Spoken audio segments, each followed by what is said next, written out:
여호수아 3장 1절로 6절 우리 한 절씩 교독합니다. 또 여호수아가 아침에 일찍 일어나서 그와 모든 이스라엘 자손들과 더불어 시딤에서 떠나 요단에 이르러 건너가기 전에 거기서 유숙하니라. 백성에게 명령하여 이르되 너희는 레위 사람 제사장들이 너희 하나님 여호와의 언약궤 매는 것을 보거든 너희가 있는 곳을 떠나 그 뒤를 따르라.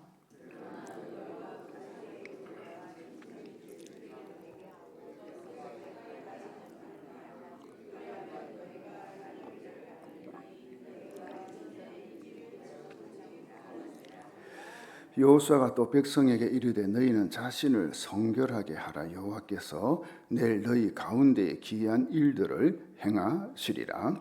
여호수아가 또 제사장들에게 말하여 이르되 언약궤를 메고 백성의 앞서 건너라 하매 곧 언약궤를 메고 백성의 앞서 나아가니라. 아멘. 애굽의 노예로 살던 이스라엘 백성이 430년 만에 해방되어 약속의 땅인 가나안을 향하여 행진합니다. 하나님은 그들이 광야를 행진할 때 구름 기둥과 불 기둥으로 인도해 주셨습니다. 구름 기둥과 불 기둥은 이제 성령 하나님을 가리키죠. 그러니까 이스라엘 백성은 성령 하나님의 인도하심 가운데 가나안 땅을 향해 행진한 것입니다. 그런데 여기서 우리가 잊지 말아야 할 것은 이 성령님께서 혹은 우리 하나님께서 우리 예수님께서 주님께서 우리를 인도하신다고 해서 그 길이 늘 순조롭고 평탄한 것만은 아니라는 것입니다. 이스라엘 백성이 출애굽하여 행진한 지 얼마 되지 않아 이제 홍해 바다라는 큰 난관을 만났습니다. 이 무슨 말인가 하면 하나님이 인도하시는 길이라 할지라도 때로는 난관이 있고 장애물이 있더라 이것입니다. 이스라엘 백성이 광야를 지날 때 마라에서는 순물이 나왔죠. 또 신광야에서는 애굽에서 가져온 양식이 다 떨어져 버렸고요. 르비딤에서는 마실 물이 없었고요. 곧이어 아말렉이 공격해 오는 위기를 맞기도 했습니다. 자, 이것을 우리의 인생과 삶에 적용해 봅시다. 여러분이 하나님을 믿으며 지금 여기까지 왔지만 자, 어디 순조롭고 평탄하게만 오셨습니까? 아니면 순조롭고 평탄하기도 했지만 난관과 장애물도 있지 않았는가? 여러 가지 모양으로. 여러분의 삶의 여정에도 이 마라가 있었고 신광야가 있었고 르비딤이 있었고 아말렉이 있었을 것 같습니다. 하지만 여기까지 온 거죠. 이제 여호수아와 이스라엘 백성은 그들의 최종 목적지인 가나안을 이제 코앞에 두고 있었습니다. 그렇지만 그들 앞에는 어쩌면 이제 마지막 난관이 이제 가로막고 있었죠. 물론 그 후에도 계속 있었습니다만, 그녀는 가나안에 들어가기 첫 관문부터 난관이 있었다는 거죠. 뭐죠? 요단강이라는 이 장애물. 이 장애물을 넘어야 하는 과제, 이 난관을 이겨내야 하는 숙제가 이 여호수아와 이스라엘 백성 앞에 이제 놓여 있는 것입니다. 자, 그러면 여호수아와 이스라엘 백성은 이 난관을, 이 장애물을 어떻게 이겨냈을까요? 넘어갔을까요? 첫째, 하나님의 말씀을 들어야 한다는 거죠. 하나님의 말씀. 여호수아와 이스라엘 백성은 시딤을 떠나 요단강에 도착했습니다. 여호수아는 여호와의 언약궤를 맨 제사장들이 앞장서서 가면 백성들은 뒤따를 것을 말하죠. 그리고 백성들에게 성결하게 준비할 것을 말하고요. 그러면 내일 하나님께서 기이한 일을 행하실 것이라 이 백성들에게 일러줍니다. 이건 뭡니까? 이미 여호수아가 하나님으로부터 받은 말씀이죠. 그리고 계속해서 하나님의 말씀이 임합니다. 언약궤를 맨 제사장들이 요단 강가에 도착하면 그들에게 강물에 이제 들어서라 명령합니다. 하나님으로부터 이 말씀을 들은 여호수아 그대로 이스라엘 백성 소집해서 이제 전달하죠. 말해주죠. 9절 보십시오. 여호수아가 이스라엘 자손에게 이르되 이리 와서 너희 하나님 여호와의 말씀을 들으라. 그게 여호수아의 말이 아니고 누구의 말이라고요? 하나님의 말씀을 너희들이 들으라. 여호수아는 이스라엘 백성에게 이 여호와의 말씀을 들으라라고 하며 하나님께서 자기에게 말씀하신 것을 있는 그대로 가감없이 전달해 줍니다. 하나님께서 주신 말씀의 주된 내용은 언약궤를 맨 제사장들의 이 발바닥이 요단 물에 탁 닿으면 마치 이제 두 개 가로막힌 것처럼 흐르는 강물이요, 탁 막힌 것처럼 그 흐름이 그치고 물이 이제 흐르지 않게 된다. 이겁니다. 자, 여러분, 그 요단물의 흐름이 그치면 언약궤를 맨 제사장들의 발바닥을 요단물에 넣어라. 이게 아니죠. 그죠? 순서가. 요단물이 그치면 언약궤를 맨 제사장들이 그 발바닥을 강물에 집어 넣어라. 이게 아닙니다. 제사장들의 발바닥이 요단물에 닿으면, 넣으면, 그러면 강물의 흐름이 그친다. 순서가요. 자, 여러분 보세요. 강물의 흐름이 딱 그치면, 그죠? 그 물에 발을 담그지 못할 사람은 어디 있어? 물이 안 흐르네? 육지가 됐네, 땅이 됐네? 그러면 거기 뭡니까? 발을 내디디지 못할 사람 어디 있어요? 다 하죠. 문제는 이 강물이 철철 흐르고 있는데 발바닥을 강물에 넣는 것, 이건 어때요? 위험천만한 일이죠. 그러니까 위험을 감수해야 됩니다. 죽느냐 사느냐.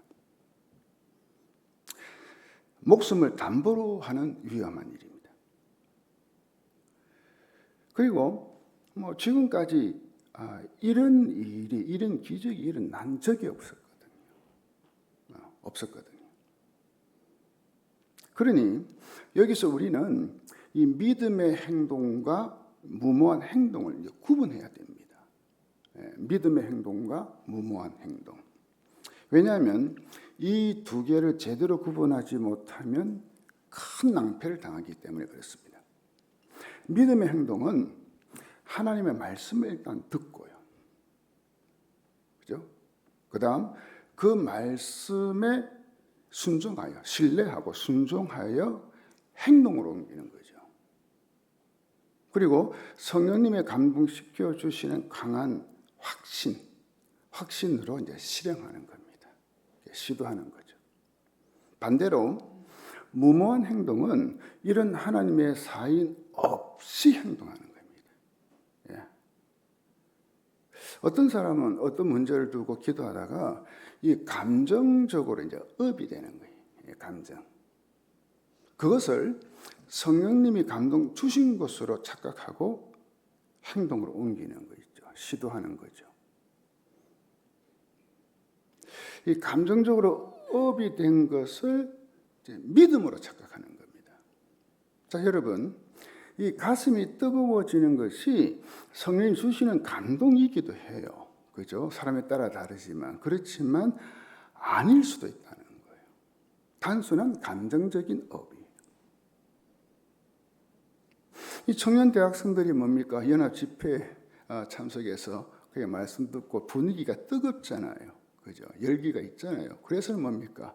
마지막에 콜링하죠, 강사가. 앞으로 선교사로, 목회자로 하나님 위해서 나의 삶을 드리고자 하는 사람들 일어서세요. 일어서요, 제법. 자, 여기에 두 종류가 있습니다. 진짜 말씀을 듣고 성령님 주시는 뜨거운 감동으로 일어서는, 그래서 이제 결심하고 소원하는 부류가 있고, 그 집회의 뜨거운 분위기에 그냥 휩쓸린 나머지 이 감정적인 뜨거움으로 그냥 일어서는 거예요. 제가 많이 봤거든요. 조영기 목사님의 책에 보면 기도원에서 이제 집회를 마치고 집으로 이제 내려가던 한 성도가 이제 폭우로 계곡이 이제 확 이제 범람해요.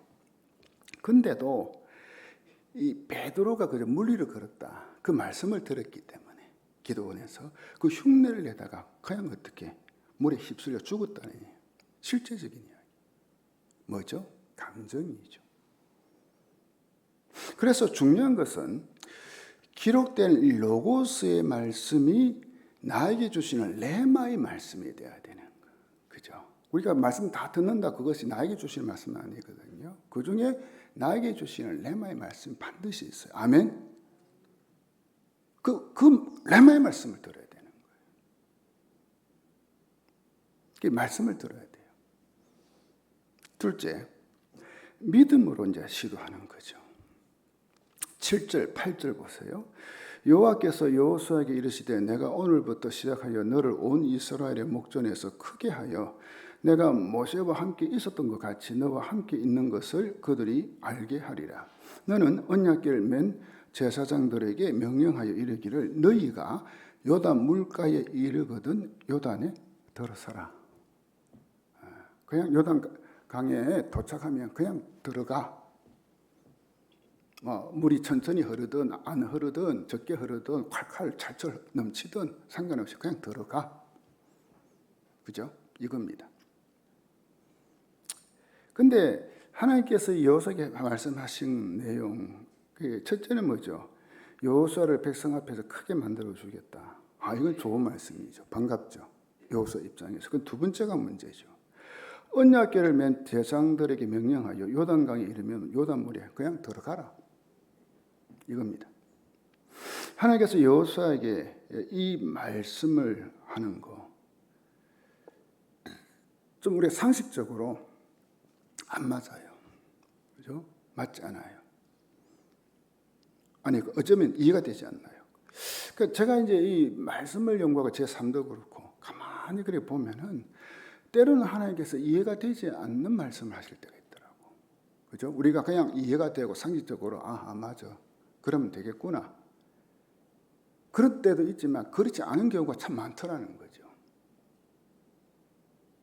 그러니까 이때가 이제 문제인 거야. 왜? 우리가 그에 어떻게 반응하는 거야? 그냥 언약궤 메고 강물 속 들어가라는 거야. 그 15절에 보면 이때를 곡식을 거두는 시기라 되어 있어요. 우리 달력으로 3월, 4월 정도입니다. 이스라엘 계절로 치면 겨울인데 이때는 비가 제일 많이 쏟아지는 우기입니다. 게다가 요단강의 그 원천이 되는 그 할몬산의 만년설이 한참 녹아내린 때입니다. 그래서 요단강의 상수원인 갈릴리 호수가 가장 많이 불어나는 때. 그때 그 요단강이 이제 물이 흐르는 거죠. 이 때문에 평소 이제 그 강 폭이 이제 30m 정도도 안 되는 요단강이에요. 이 시기에는 뭡니까? 거의 넓은 곳은 1.6km 정도. 엄청나게. 수심도 3, 4m 이상 깊어지고요. 물살이 빨라지는 것은 말할 것도 없죠. 그러니 요단강에 들어가는 것은 정말 위험한 짓이고 무모한 짓이고요. 그죠? 우리의 상식으로. 자, 우리나라도 한 번씩 폭우가 쏟아지면 어떻게 돼요? 하천이 불고 범람하죠. 그래서 자동차가 떠내려가는 거 우리가 보잖아요. 그죠? 지금 요단강 이런 상황인데 하나님은 언약궤를 맨 제사장들에게 명령해요. 강물 속으로 들어가라.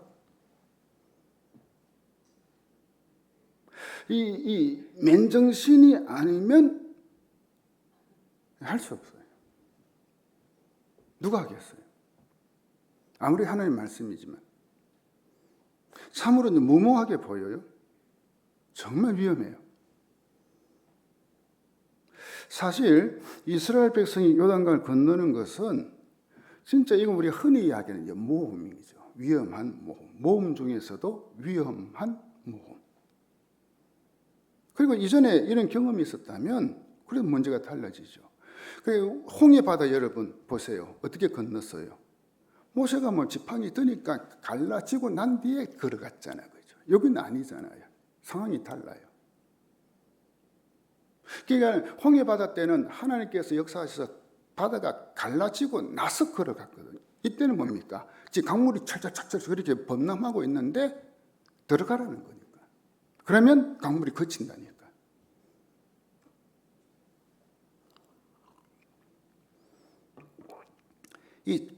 어떤 일이든 처음 시도하는 것은 말 그대로 결과를 장담할 수 없어요. 그죠? 처음 시도하는 것. 이전에 그런 뭡니까? 전례가 있었다면, 그때 그랬으니까.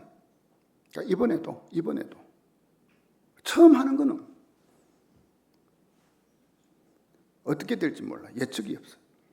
그래서 요구되는 것이 이 실패의 두려움을 물리치고 이 담담을 가지고 시도하는 거죠. 그죠? 자, 여기서 두 종류의 사람으로 나뉘어집니다. 위험을 감수하고 모험을 감행하는 사람이 있고요. 아니면 실패를 두려워하여 시도조차 하지 못하는 사람이 있더라고요. 그냥 시도하는 사람, 시도하지 않는 사람. 여기서 이제 모험에 대한 정의를 한번 살펴보겠습니다. 국어사전이죠. 위험을 무릅쓰고 어떠한 일을 함. 그러니까 위험이 있는 걸 알아. 그런데 어떻게? 그거 각오하고 시도하는 거. 이제 웨스트 사전의 정의입니다.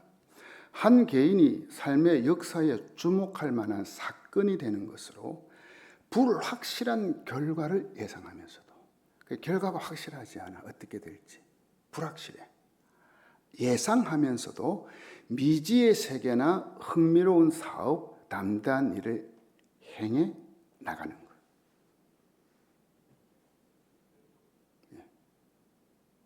그게는 뭡니까? 결과가 어떻게 나올지 몰라. 장담할 수가 없어. 그래도 시도하는 거. 그러니까는 이 모험을 감행하는 사람은 위험을 무릅쓰고 일을 합니다. 미래의 결과에 대한 불확실이 있음에도 불구하고 시도합니다. 즉 실패해도 좋으니 시도해 보겠다는 거죠. 그런데 우리 주변에 보면 이 실패를 두려워하여 시도조차 하지 않는 사람이 있다. 자, 보세요, 여러분. 시도하지 않으면 이룰 것도 없잖아요. 그죠? 시도조차 안 하면 실패 성공 아무것도 없어. 시도조차 안 하면. 아이고, 어떻게 해? 해도 낭패당하겠네. 큰일 나겠네. 망하겠네. 쫄딱. 그 두려움이 있어가지고 불안이 있어가지고 시도조차 안 하면 어떻게 돼? 아무것도 없어. 결과가. 11절에서 13절 보세요. 보라, 온 땅에 주의 언약궤가 너희 앞에서 요단을 건너가느니 이제 이스라엘 지파 중에서 각 지파의 한 사람씩 12명을 택하라. 온 땅에 주 여호와의 궤를 맨 제사장들의 발바닥이 요단물을 밟고 멈추면 요단물 곧 위에서부터 흘러내리던 물이 끊어지고 한 곳에 쌓여 서리라. 여호수아는 하나님께서 말씀하셨기 때문에 요단 강물이 끊어지고 그 물이 한 곳에 쌓이게 된다. 이걸 지금 우리말로 택도 없는 것을 믿었어요. 그렇죠? 택도 없는 걸 믿었어요. 여호수아에게는 하나님의 말씀에 대한 절대적인 믿음이 있었기 때문에 이 시도하는 것을 주저하지 않았다는 거예요. 그런데 왜 우리가 그렇게 주저하냐? 이 말씀에 대한 확신이 없어. 예수 믿으면서도, 그죠? 말씀 믿는다 하면서도 말씀이 없어. 그러니까 겁을 내는 거예요. 그래서 뭡니까? 시도조차 안 해. 근데 이 여호수아는 이 불가능하게 보이는 일이지만 어때요? 시도해 보는 거예요. 도전하는 거예요. 그래서 요단 강물이 갈라진 후에 건너가는 것이 아니라, 그죠? 갈라질 것을 믿고 믿음의 발을 내딛는 겁니다. 할렐루야. 자, 14절에서 17절 보세요. 백성이 요단을 건너려고 자기들의 장막을 떠날 때에 제사장들은 언약궤를 메고 백성 앞에서 나아가니라. 요단이 곡식 거두는 시기에는 항상 언덕에 넘치더라. 이 말이 뭐죠? 범람한다는 것이죠. 그 범람, 우리 말 그대로. 궤를 맨 자들이 요단에 이르며 궤를 맨 제사장들의 발이 물가에 잠기자. 곧 위에서부터 흘러내리던 물이 그쳐서 사르단에 가까운 매우 멀리 있는 아담 성읍 변두리에 일어나 한 곳에 쌓이고 아라바의 바다 염해로 향하여 흘러가는 물은 온전히 끊어짐에 백성이 여리고 앞으로 바로 건널세. 여호와의 언약궤를 맨 제사장들은 요단 가운데 마른 땅에 굳게 섰고 그 모든 백성이 요단을 건너기를 마칠 때까지 모든 이스라엘은 그 마른 땅으로 건너갔더라. 여러분, 이때 이스라엘 백성 숫자가 몇 명인지 아시죠? 최소한 몇 명? 200만 명. 200명이 강 건너는데 시간적으로 어느 정도 걸릴 것 같아요? 그때까지 요단물이 딱 쌓여가지고 한 곳에 안 흘러.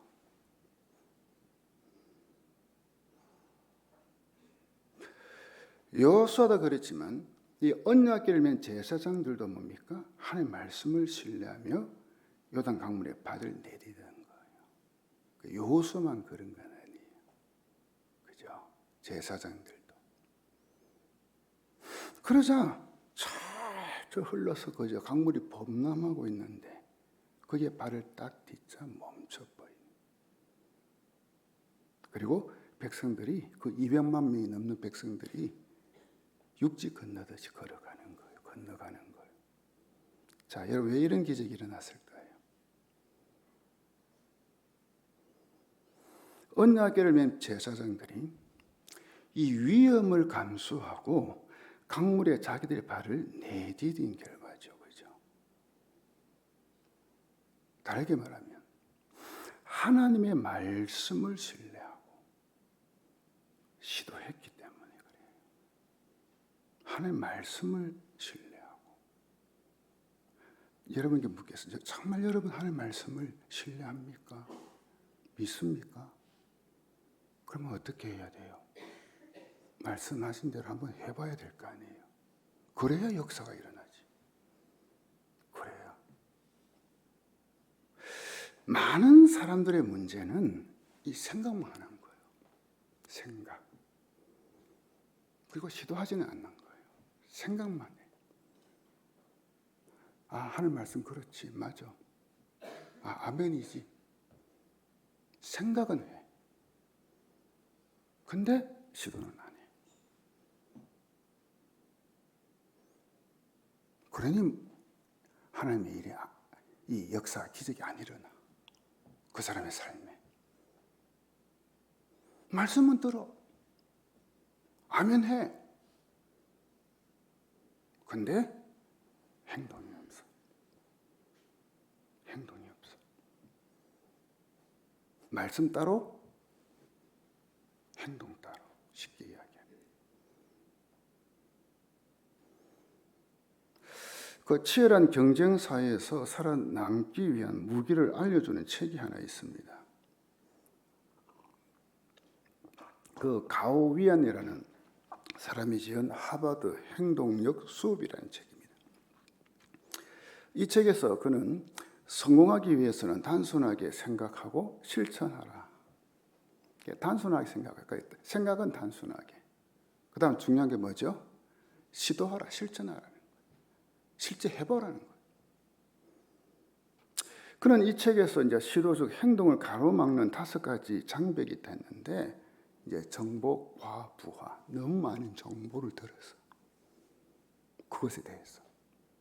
또 부정적 생각. 그렇죠. 부정적으로 생각하면 당연히 못하지. 야, 이거 해서 오히려 더 안 되면 어떨까? 아이고, 그럼 안 하는 게 더 낫지. 이 부정적 생각. 또 완벽주의. 너무 완벽하게 하려고 하는 마음. 또 미루는 습관. 계속 미뤄. 이거 다음에 해야지. 다음에 해야지. 그리고 마지막이 두려움인 거예요. 실패하면 어쩌지? 그리고 행동을 위한 지혜로 단순화, 그대로 선택과 집중, 긍정적 자기 암시, 우리말로 말하면 긍정적인 마인드죠. 부정적인 게 아니고 또 반완벽주의. 이때는 완벽주의가 필요 없어. 소용없어. 뭐 환경 통제, 시간 관리, 그런데 중요한 것이 앞으로 나아갈 용기. 이 앞으로 나아갈 용기. 이게 뭐죠? 모험이죠. 가우리아는 결정을 내릴 때 두 가지 선택지만 있을 뿐인데 지금 당장 하거나 영원히 안 하거나 지금 당장 하거나 영원히 안 하거나 그러니까 지금 당장 안 하면 뭡니까? 영원히 안 한다는 거예요. 누구나 살면서 이거 하면 잘 되겠다, 좋겠다. 야, 참 이거 참 진짜 좋겠다 싶은 생각을 떠올리기 마련인데 이 전 세계 1%의 사람들은 이 생각을 행동으로 실행하여 세상을 바꾼대요. 그런데 나머지 99%의 사람은 생각만 하다 만다는 거예요. 생각은 해. 근데 행동이 없어. 시도가 없어.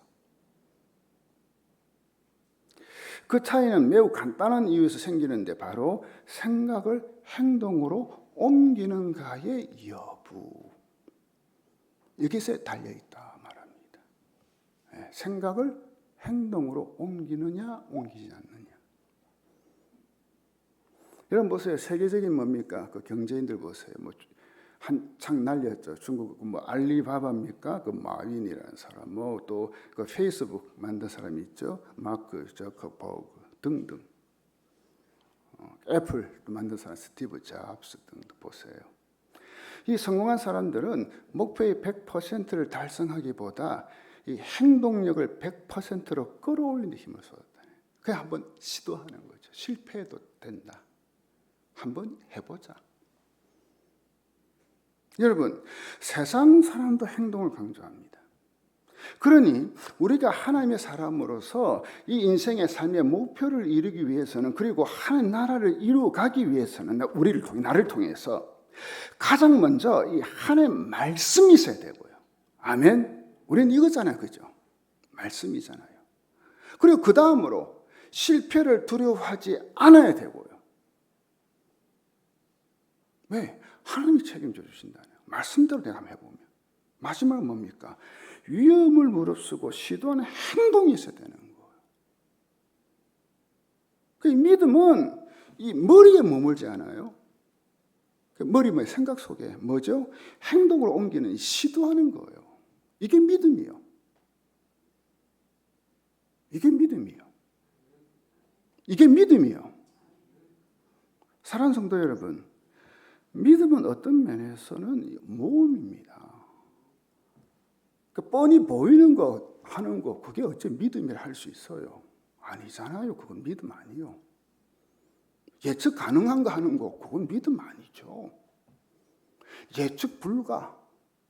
그러나 하나님 말씀이 있었기 때문에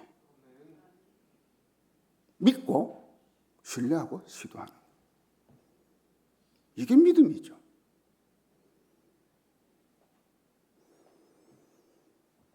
이성적으로 판단할 때 불가능해요. 아무리 생각해봐도 안 돼.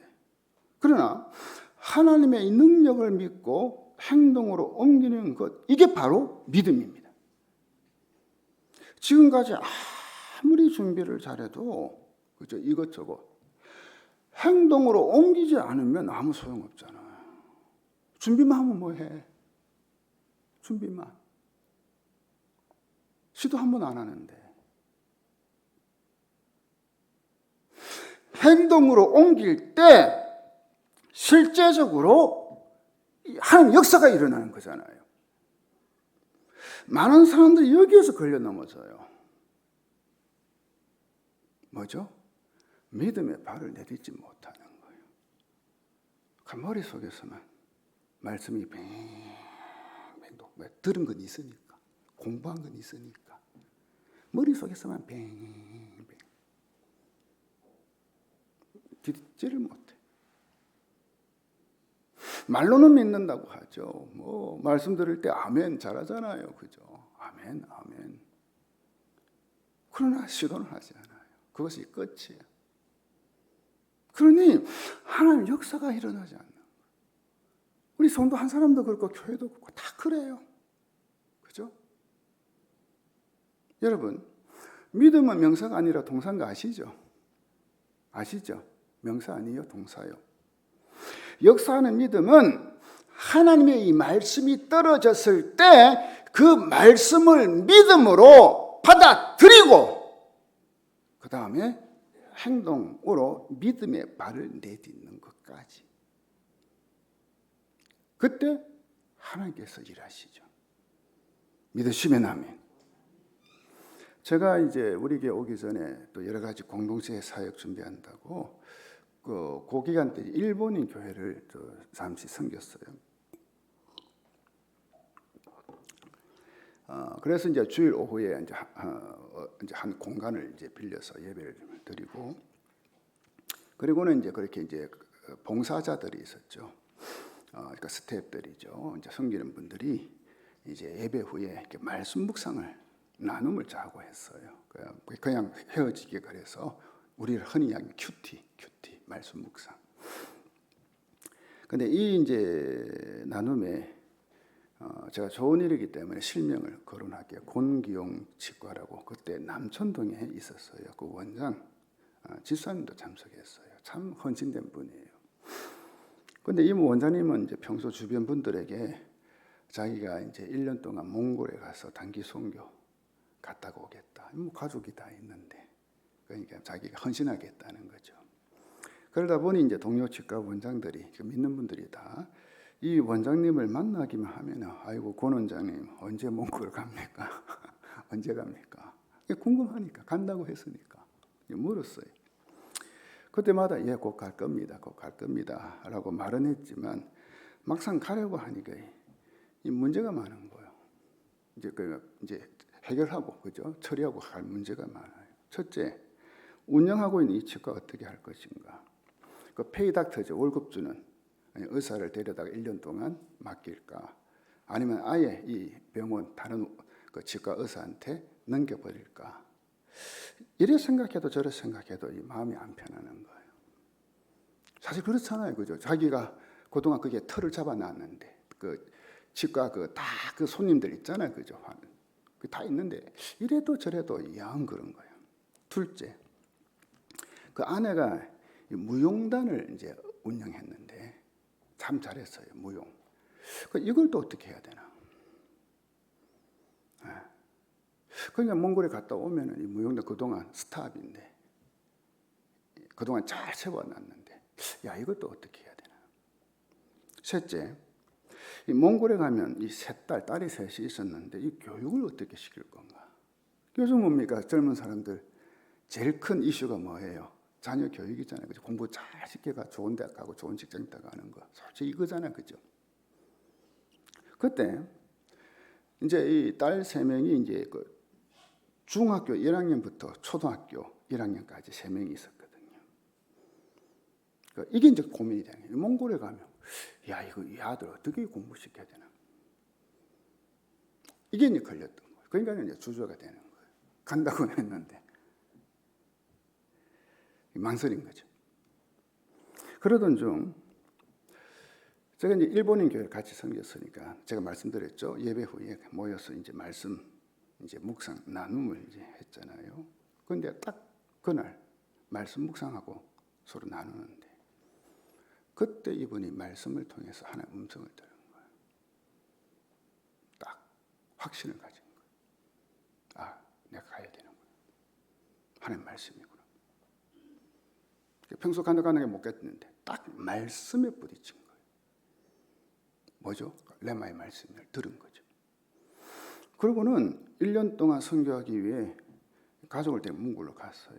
1년 계획했는데 나중에 보니까 2년 그래서 선교 사역하고 한국 돌아왔어요. 근데 여러분 그 후에 이 가정 어떻게 된 줄 아세요? 중학교 1학년을 중퇴하고 몽골에 간 큰딸은 이제 홈스쿨링이죠. 집에서 엄마가 공부시켰어요. 둘째는 이제 엄마 따라 이제 무용을 이제 하게 됐는데 그 몽골 바로 밑에 중국이 있잖아요. 중국에 있는 한 무용 학교에 이제 보내고요. 막내는 그 몽골에 있는 그 러시아 학교, 그 학교를 보냈어요. 가서 이제 왜냐하면 이제 그 생각이 있었던 거예요. 이 막내는 좀 언어 훈련을 좀 시켜야 되겠다. 이제 여러 나라 언어. 이 막둥이가요 6개국어를 한대요 지금. 몇 개? 6개국어. 그때 그 마음대로 소원대로 돼버렸어. 뜻대로 6개국어.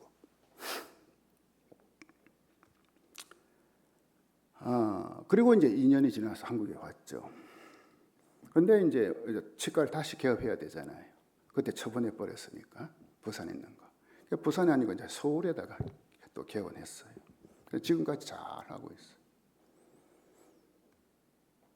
물론 지금도 선교 단체 헌신하고 있고요. 그리고 이제 그 아내, 그 무용단 운영했던 이 아내는 이제 무용단을 다시금 서울에서 하나 만들어서 지금까지 잘 하고 있고요. 또 세 딸을요 홈스쿨로 공부시켜요. 학교 안 보냈어요. 직접 집에서. 그래서 중, 고등 과정 검정고시 패스하고 공부하고 그래 대학에 들어가는 거예요.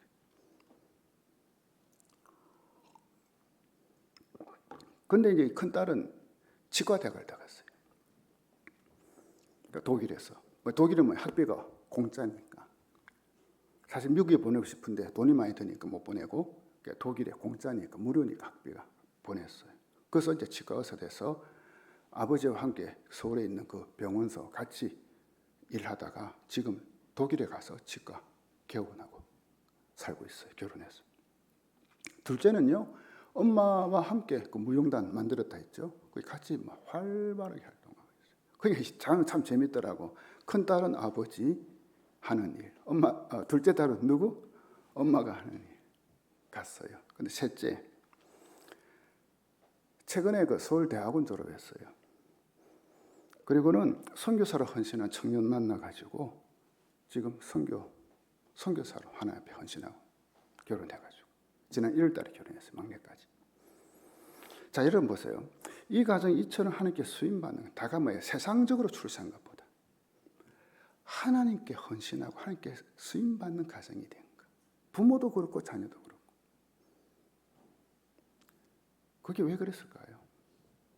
뭐 전체적으로 볼 수 있지만 딱 계기가 있었죠. 뭡니까? 그때 말씀을 나누다가 하나님의 말씀을 딱 레마의 말씀을 받고 그 말씀을 붙든 거예요. 확신한 거예요. 신뢰한 거예요. 이 말씀 붙들고 몽골 가자. 뭐 병원이고 아내 무용단이고 자녀들 교육이고 다 하나님께 맡기고 그냥 가자.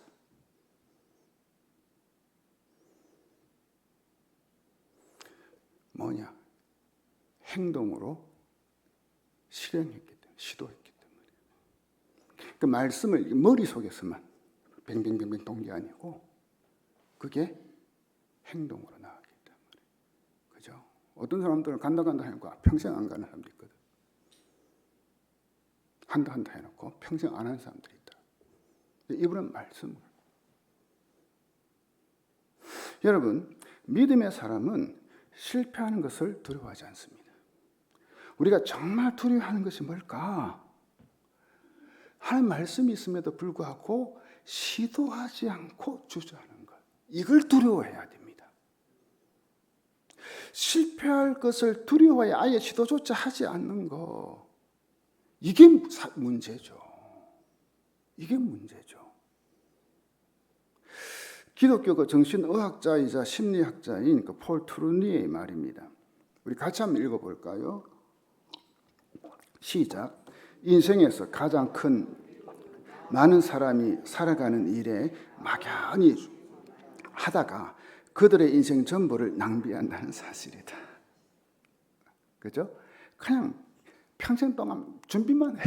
생각하고 그러다가 인생을 그냥 낭비해 버린다는 거예요. 한번 시도조차 안 해요. 시도 안 하니까 뭐가 없어요? 결과가 없잖아요. 결과물이. 믿음은 생각하고 있는 것을 행동으로 지도하는 것입니다. 아멘. 아멘. 그래서 우리에게 요구되는 것은 이 믿음의 발을 내딛는 거예요. 여호수아와 제사장들이 하나님의 약속의 말씀을 신뢰하고 용감하게 담대하게 요단강에 뛰어들지 않는 한 요단강은 결코 갈라지지 않는다는 것입니다. 하나님은 기적을 일으키시는 분이시지만, 그죠? 역사를 일으키시는 분이시지만 우리가 그 기적을 체험하기 위해서는 먼저 믿음으로 시도해야 된다. 시도 안 하는데 그냥 듣고 아멘 아멘 맞습니다. 아이고 하나님 그 말씀 맞습니다. 내가 해야죠. 그리고 시도를 안 하는데 어떻게 역사가 일어나요? 성도 여러분, 지금 여러분 앞에는 어떤 요단강이 가로막고 있습니까? 어떤 요단강? 믿음은 하나님의 약속의 말씀을 신뢰하고 그 말씀을 행동으로 시도해 보는 것. 그것이 믿음입니다.